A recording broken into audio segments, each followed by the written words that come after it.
Ya, shalom Bapak Ibu. Ya, puji Tuhan pada kesempatan yang indah ini kita boleh bersama-sama untuk belajar tentang kebenaran firman Tuhan. Karena apa Bapak Ibu? Ini akan menguatkan hidup kita, akan mengoreksi jika kita salah, dan kami percaya ketika kita setia dan menghargai setiap firman Tuhan, itu hidup kita akan diubahkan, ya. Berkat itu kadang-kadang nggak usah kita minta, pasti datang, ya. Yang penting Bapak Ibu ambil bagian yang terbaik, yaitu mendengarkan isi hati Tuhan. Nah, Bapak Ibu Saudara dikasih Tuhan, pada malam hari ini saya akan bicara tentang menghargai berkat Tuhan. Nah, sebelum saya akan sampaikan ini, saya akan sedikit bertanya ya kepada Bapak Ibu yang dikasih Tuhan. Kira-kira hari ini siapa yang diberkati Tuhan? Angkat tangan. 1, 2, 3. Wah, hampir semua diberkati Tuhan ya. Berkatnya besar atau kecil? Ya. Wujudnya materi atau bukan? Bukan. Ada yang diberkati materi? Rakitang sidik ya, diberkati. Nah, malam hari ini kita akan belajar bagaimana kita menghargai berkat Tuhan itu. Meskipun kadang-kadang berkat itu bagi sebagian orang itu ora sepiro gitu ya, ora penting lah, kowe tetap rekoso uripmu ya. Tetapi bicara sikap hati kita, orang yang menghargai berkat Tuhan itu adalah orang-orang yang bisa bersyukur ya. Jadi beberapa minggu yang lalu kita bicara tentang bagaimana kita mengucap syukur. Tanpa kita mengucap syukur, kita tidak akan pernah bisa menghargai berkat Tuhan. Mungkin kita dulu ya, waktu jaya-jayane ya Bapak Ibu ya, kita mungkin menghambur-hamburkan uang. Kita mungkin punya masa lalu yang kurang baik, waktu masih jaya, masih bekerja, ya duit itu kayak ragolek gitu ya Bapak Ibu. Wah, cul. Apa itu bagus? Ya sebenarnya ya itu tidak pelit, tapi itu juga tidak baik. Karena apa Bapak Ibu? Berapapun berkat yang kita terima, kita harus bisa mengelolanya dengan baik. Karena apa? Berkat yang kita terima itu milik Tuhan. Kita hanya pengelola. Harusnya kita bertanya, Tuhan, ini untuk apa? Tuhan, ini untuk apa? Lalu ketika Tuhan memberikan petunjuk kepada kita, kita akan menggunakan berkat itu dengan tepat. Ya, jadi bukan berarti kita itu terus punya berkat banyak, ya terus ora mikir apa-apa wis entuk sakmene dientekke dina iki, ngono. Besok punya iman. Wah, sebenarnya enggak seperti itu Bapak Ibu ya. Namun Bapak Ibu Saudara dikasih Tuhan, kita banyak melihat orang yang hidup di dalam kelimpahan kadang-kadang tidak menghargai apa yang dia terima. Nah, kita akan lihat di dalam Amsal 27 ayatnya yang ke-7. Ya, Bapak Ibu, orang yang kenyang itu menginjak-injak madu. Tetapi bagi orang yang lapar, segala yang pahit dirasakan manis. Nah, ini gambaran begini Bapak Ibu. Ini sebuah kondisi keadaan manusia itu umumnya seperti itu, ya, umumnya seperti itu, tanpa terkecuali anak Tuhan. Nah, kalau sedang banyak duit, banyak berlimpah-limpah, orang mikir suatu saat duit ki yo iso entek. Ya, kadang-kadang kita berpikir pada masa jaya kita nggak investasi, lalu apa Bapak Ibu begitu wis pensiun orang duwe apa-apa, gitu ya. Begitu wis pensiun itu masalahnya masih banyak. Tidak bisa beristirahat. Ini terjadi pada umumnya seperti itu. Ya, saya pun juga mengalami hal yang sama. Ya, dulu ya juga borosnya minta ampun Bapak Ibu ya. Nah, tetapi sebenarnya saya tidak sedang mengelola dengan baik apa yang saya dapat dari Tuhan. Saya seperti menginjak-injak madu. Madu itu makanan yang berharga, tapi karena rumongso gampang ke, lah sesok nak eneng gitu. Jadi Bapak Ibu, yang terjadi saya tidak menghargai itu semua. Nah, untuk memahami ayat ini dengan tepat Bapak Ibu, sebenarnya kita akan bisa melihat di dalam konteks bahasa aslinya. Bahasa, ya Bapak Ibu tidak usah belajar bahasa asli, saya pun tidak tahu, tetapi Bapak Ibu yang dikasih Tuhan, di dalam bahasa asli itu kata orang, nah kata orang yang kenyang ini tertulis dalam dalam bahasa aslinya gini, nefes safeah.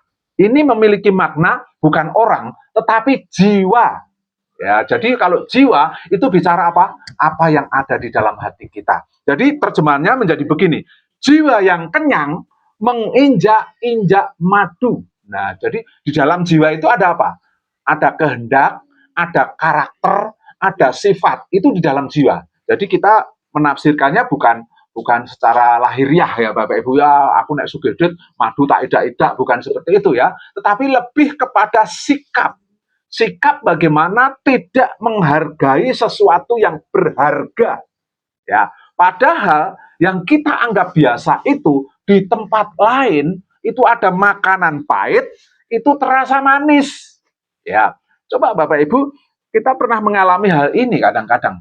Kita kadang-kadang mempunyai jiwa yang kenyang. Kita lupa bahwa apa yang kita dapat sebenarnya itu dari Tuhan. Apa yang kita dapat itu harus kita kelola dengan baik. Tetapi karena kita gampang kita seperti orang yang sedang menginjak-injak sesuatu yang berharga. Di dalam Alkitab dikatakan kita seperti orang yang menginjak-injak madu. Nah, tetapi Bapak Ibu, jiwa yang lapar itu juga tertulis nefes re'efah. Nah, itu kebalikan dari nefes cva yang artinya jiwa yang lapar ya. Jiwa yang lapar itu jenenge wong luwe Bapak Ibu, panganan ora enak rasane enak. Jadi kadang-kadang Tuhan izinkan kita mengalami lapar supaya kita bisa menikmati kebaikan Tuhan ya. Coba kalau Bapak Ibu banyak duitnya sak gepok, paracetamol oke ya, gitu ya. Mangan gereh karo sambel ora doyan, ya pilih ayam bakar, ya kan? Nah, gereh ya apa? Buang kali, ya toh, kayak kucing, ya toh. Tapi coba kalau nggak ada, nikmat nggak? Nikmat, karena apa? Nggak ada yang lain. Adanya itu lawe luwe, gitu ya. Terus luwe wetenge keroncongan, gereh harus sambel. Bersyukur waktu kecil saya itu cuma banyak di beladek gereh Bapak Ibu ya, karena orang nggak punya. Jadi kalau mangan gereh gitu ya senengnya orang umum sampai sekarang gitu Bapak Ibu ya. Desa banget toh. Desa banget gitu lah. Jagongnya golek gereh cari ini gitu loh. Jadi saya pernah diajak jagong sama ibu saya. Zaman dulu orang itu naik jagong dikai sop itu mewah. Ya, tahun 78 atau 79 orang jagong untuk sop matahari itu makanan mewah. Nah, itu pun saya malah goleki gereh, cari ini ibu saya. Ya, tapi saya lupa sih, katanya saking senengnya gereh, jagongan jaluke gereh, Bapak Ibu. Nah, tetapi ada makna sesuatu yang dibalik kejadian itu, saya bisa menghargai pemberian Tuhan sekecil apapun. Ya, kayak Bumin tadi, meskipun untuk sidik-sidik merasa diberkati, itu namanya apa? Menghargai. Nah, banyak orang itu punya duit banyak, tetapi tidak menghargai. Ya, contoh masalah makan ya, Bapak Ibu. Kalau kita makan, kadang-kadang kalau masih banyak duit, ya Bapak Ibu ya, ngeliwetnya sampai turah-turah. Ya Pak ya, Bapak Ibu. Sego ngantek turah-turah. Terus apalagi? Lawuhe ngantek keguang-guang. Apalagi? Padahal di tempat lain ada orang yang mau makan aja susah. Tetapi kita mengalami itu semua. Ya Pak ya, Bapak Ibu. Ya, kalau udah terlanjur gimana? Mulai sekarang kalau sudah terlanjur, tolong makanan itu jangan dibiarkan busuk. Kasih orang yang membutuhkan. Next time kita harus belajar untuk mengelola. Jadi masak secukupnya. Karena apa? Suatu saat kita nggak punya. Nah, lagi krosong nek randuwe gitu ya Bapak Ibu. Nah, itu artinya apa? Kita sedang menghargai sesuatu yang diberikan Tuhan meskipun itu kecil. Ya, jadi kita sedang tidak menginjak-injak madu ya. Nah, Bapak Ibu ada beberapa kata penting yang harus kita pelajari. Yang pertama adalah jiwa. Nah, di dalam konteks ini, jiwa ini bicara tentang karakter atau keinginan. Jadi Bapak Ibu, orang yang karakternya tidak baik, Bapak Ibu yang dikasih Tuhan, ketika dia punya duit banyak, ya nemen, Bapak Ibu ya. Karena uang itu mempertegas karakter. Coba Bapak Ibu, kalau orang itu baik, orang itu lumrah, duit-duit, dia banyak menolong orang. Itu saya harapkan anak-anak Tuhan seperti itu ya. Kita sudah dibentuk dalam keadaan yang mepet ya, begitu nanti kita sukses, banyak duit, ya, banyak berkat, Bapak Ibu tetap akan menjadi berkat. Karena apa? Karena Bapak Ibu dipertegas, uang itu mempertegas karakter seseorang. Tetapi kalau hati kita belum bertobat, kita masih orang jahat, ya, begitu kita jadi kaya, yo nemen Bapak Ibu ya, sifat jeleknya juga nemen. Jadi Bapak Ibu Saudara dikasih Tuhan, kadang-kadang apa yang kita punya itu nggak mengubah apa-apa, justru itu mempertegas karakter kita. Nah, jadi Bapak Ibu Saudara dikasih Tuhan, malam hari ini Tuhan mengajarkan kita untuk menghargai setiap berkat yang Tuhan berikan sekecil apapun. Amin Bapak Ibu. Baru ketika kita punya banyak, kita bisa menghargai. Kita tidak akan pernah menginjak-injak berkat itu. Amin Bapak Ibu. Yang kedua, di situ ada kata puas. Nah, atau kenyang. Kata kenyang. Kata kenyang, ya, orang yang kenyang, kata kenyang itu bicara tentang sesuatu dengan puas, ya. Semua cukup, semua nyaman. Itu adalah menggambarkan sesuatu yang dimiliki terlalu banyak dalam kehidupan kita sehingga kita tidak menganggap itu berharga. Contohnya nasi tadi ya Bapak Ibu ya. Kalau nasi kita banyak mungkin buah-buah pakai kepitik. Tapi Bapak Ibu coba di Papua sana.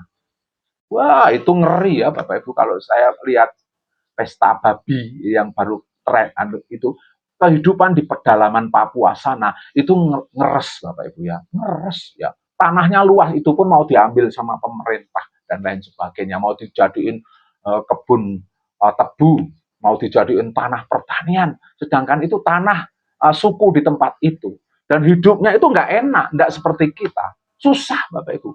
Kita, rekoso-rekoso nih kita, kalau dibandingkan orang yang ada di pedalaman Papua, lebih enak kita Bapak Ibu. Meskipun mau masak cuplek, tapi kenikmatannya luar biasa. Mereka punya hutan ya, tapi juga nggak bisa mengelola Bapak Ibu ya. Ujung-ujungnya apa?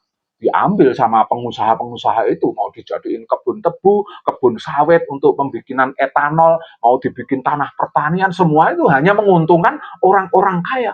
Maka mereka berontak kan. Ada filmnya itu judulnya Pesta Babi. Nanti kalau Bapak Ibu lihat di YouTube, lihat aja. Itu kisahnya bagus sekali ya. Nah, jadi ketika kita berada di posisi sekarang ini, alangkah baiknya kita tetap menghargai berkat Tuhan sekecil apapun ya. Itu. Terus Bapak Ibu ada yang bagian yang lain mengatakan kata menginjak. Nah, kata menginjak itu bicara meremehkan, menghina ya Bapak Ibu. Gambaran ini bukan sekedar makanan Bapak Ibu, tetapi menganggap sesuatu yang berharga itu biasa-biasa saja. Ya, itu jangan sampai terjadi dalam kehidupan kita. Jangan pernah menganggap berkat Tuhan yang diberikan kita itu biasa, meskipun itu sithik, Bapak Ibu ya. Ketika kita menganggap walah mung sakmene biasa. Lah entuk orderan mung ora mingsro. Wah, biasa. Nyambut gawe ini males gitu ya. Ora tenan. Ingat loh, di tempat lain orang itu berjuang mati-matian hanya untuk sesuap nasi. Ya Bapak Ibu ya. Saya kadang mengajar kepada keluarga saya, kalau kita mendapatkan orderan, entah itu makanan, entah itu sosis, entah itu anak saya suka gambar-gambar, sekecil apapun bayarannya, kerjakan dengan penuh sukacita, kerjakan dengan tulus, maksimal, karena kamu sedang menghargai berkat Tuhan. Tetapi ketika kamu ngarape aras-aras, renek dite, rasucuk, ngomong sakmene, Bapak Ibu ngeluh ya Bapak Ibu, kita sedang menginjak-injak madu, menginjak-injak berkat Tuhan. Jadi Bapak Ibu, jangan sampai kita menjadi seperti itu. Jadi kata menginjak di sini cenderung meremehkan berkat Tuhan. Jangan pernah remehkan berkat Tuhan sekecil apapun. Ingat itu ya Bapak Ibu ya. Terus itu ada kata madu murni, ada kata menginjak-injak madu. Itu dalam bahasa aslinya bukan madu, tetapi madu murni. Madu murni itu bukan sekedar madu, tapi madu yang asli, yang menetes dari apa Bapak Ibu, sarang lebah. Nah, dalam budaya Ibrani, madu merupakan salah satu makanan yang mewah. Nah, kalau makanan yang mewah kita injak-injak, itu namanya kurang ajar atau kurang ajar Bapak Ibu. kurang ajar sekali. Jadi Bapak Ibu sedang diberkati Tuhan, itu adalah madu dari Tuhan. Ya, jangan pernah anggap itu omong koyong ini. Hati-hati Bapak Ibu ya. Nanti kalau benar-benar ditutup sumbernya, kita baru tahu rasa ya. Sekecil apapun kita bersyukur karena itu madu murni dari Tuhan. Itu berkat yang murni. Kita bisa aja ya mendapat berkat banyak tetapi hasil mencuri. Kita bisa aja mendapat berkat tetapi dari hasil sesuatu yang tidak jujur ya. Itu bukan madu murni. Nah, di situ adalah madu murni. Jadi berkat Tuhan meskipun itu kecil, itu madu murni. Jangan pernah diinjak-injak, jangan pernah diremehkan. Itu maksudnya seperti itu. Terus kita lanjut. Sekarang kita akan melihat kondisi manusia yang kedua, yaitu orang yang lapar atau jiwa yang lapar. Nah, jiwa yang lapar itu adalah jiwa yang membutuhkan sesuatu. Coba kalau Bapak Ibu lapar, pasti membutuhkan makan. Ya. Orang yang lapar itu lebih menghargai berkat Tuhan.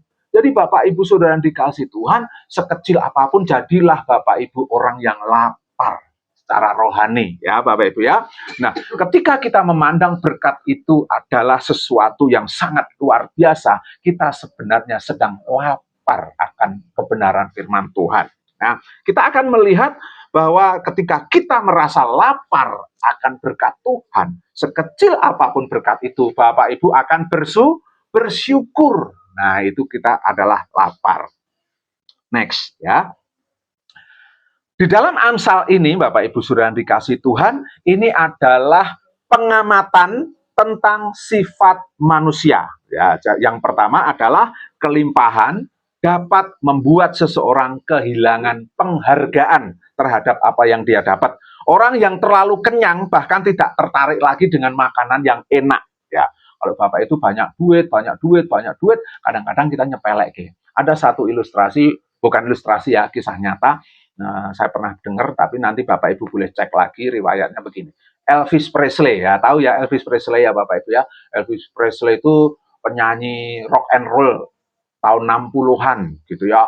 Waktu itu dia itu adalah orang terkaya pada masanya. Dia itu sugih banget karena dia artis, ya penggemarnya banyak. Kalau ketemu itu cewek-cewek histeris semua, ada videonya. Tapi suatu hari semua apa yang didapat itu sudah mengenyangkan hidupnya. Sehingga dia, apa Bapak Ibu? Sehingga tidak merasa, tidak bisa menghargai itu semua. Uangnya juga semua meh tuku apa-apa, lakon Bapak Ibu ya. Mau beli apa aja, lakon Bapak Ibu. Justru ketika semua didapat, dia merasa nggak puas. Dia merasa ini renek gunane. Satu hal yang dia tidak punya, dia itu kehilangan damai sejahtera. Sampai dia mengatakan begini, barang siapa bisa memberi saya damai sejahtera, saya akan beri 1 juta US dollar. Wah, sampai tapi nggak ada satu orang pun yang bisa memberi rasa damai kepada Elvis Presley.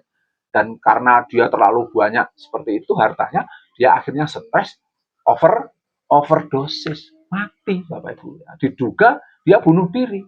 Nah, ini adalah gambaran, ya saya tidak menghakimi dia orang yang jelek, tetapi gambaran bahwa sesuatu yang terlalu diberikan kepada Tuhan dalam hidup kita, kadang-kadang kita bisa lupa bahwa itu sebenarnya sesuatu yang bisa membunuh kita pelan-pelan. Jadi Bapak Ibu Saudara dikasih Tuhan, berbahagialah kita kalau kita kadang mengalami berkat, kadang mengalami terpuruk. Harus seperti itu Bapak Ibu ya. Kita jangan minta berkat terus. Kadang-kadang keterpurukan kita harus kita syukuri. Karena apa? Itu yang membuat kita semangat. Coba kalau Bapak Ibu ndak masalah terus, lama-lama bosen urip kok. Bosen urip, larinya kemana? Ya, narkoba, semua dicoba ya, semua dapat kok. Nek bojo siji kurang Bapak Ibu ya. Coba nek dite pas-pasan siji rekoso mosok meh loro gitu ya. Tapi coba nek dite akeh, em-eman. Kadang-kadang orang berubah pikirannya. Tidak menghargakan apa yang sudah ada. Jadi mungkin keinginan tambah-tambah, dan anehnya ketika semua keinginan sudah terpenuhi, dia tidak ada damai sejahtera. Karena dia tidak menghargai sesuatu yang berharga di hadapan Tuhan. Nah, itu kondisi orang yang pertama. Jadi prinsipnya begini, ketika seorang memiliki terlalu banyak berkat, ia bisa kehilangan rasa syukur. Jadi berbahagialah kalau Bapak Ibu hari ini berkatnya baru sedikit. baru sedikit. Suatu saat Bapak Ibu akan mengalami berkat banyak. Amin.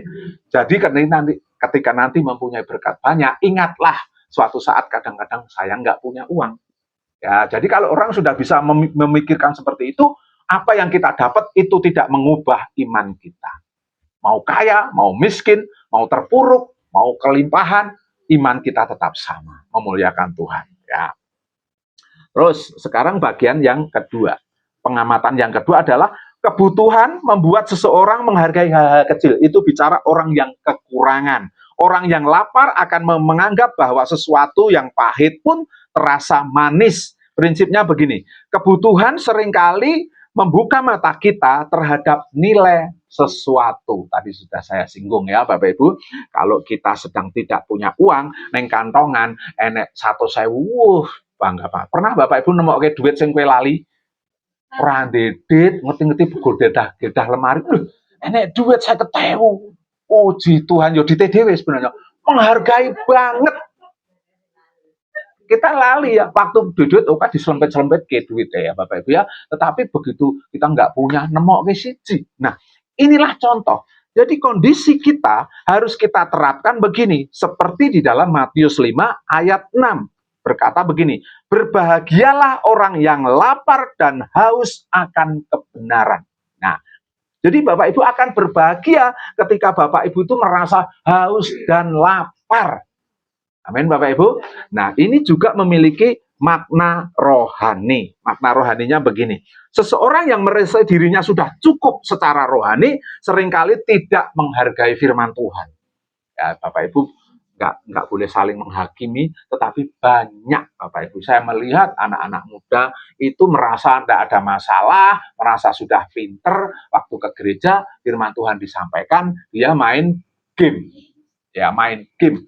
Pas firman Tuhan disampaikan, kober-kobre, update story. Ya, berarti kan dia nggak nyimak.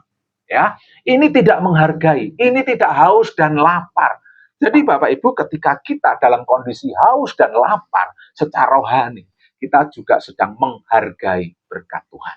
Jadi Bapak Ibu saudara dikasih Tuhan, firman Tuhan pada malam hari ini mengingatkan kepada kita, jangan biarkan kelimpahan membuat kita kehilangan rasa syukur, tetapi kesulitan membuat kita boleh menghargai berkat Tuhan, termasuk berkat-berkat rohani. Orang yang tidak menghargai firman Tuhan, kalau dikasih firman Tuhan, jawabnya apa Pak Ibu? Wis ngerti. Bolan baleni, kaya wong marut kambil. Wis ngerti. Itu nolak. Itu ibadah loh. Posisinya ibadah, firman Tuhan disampaikan, jawabnya wis ngerti. Ya saya pernah dengar ya gitu kayak gitu. Tapi bukan di tempat ini. Ini ngeri sekali Bapak. Itu sudah merasa kenyang lah. Buat apa ke gereja? Kalau kamu sudah ngerti.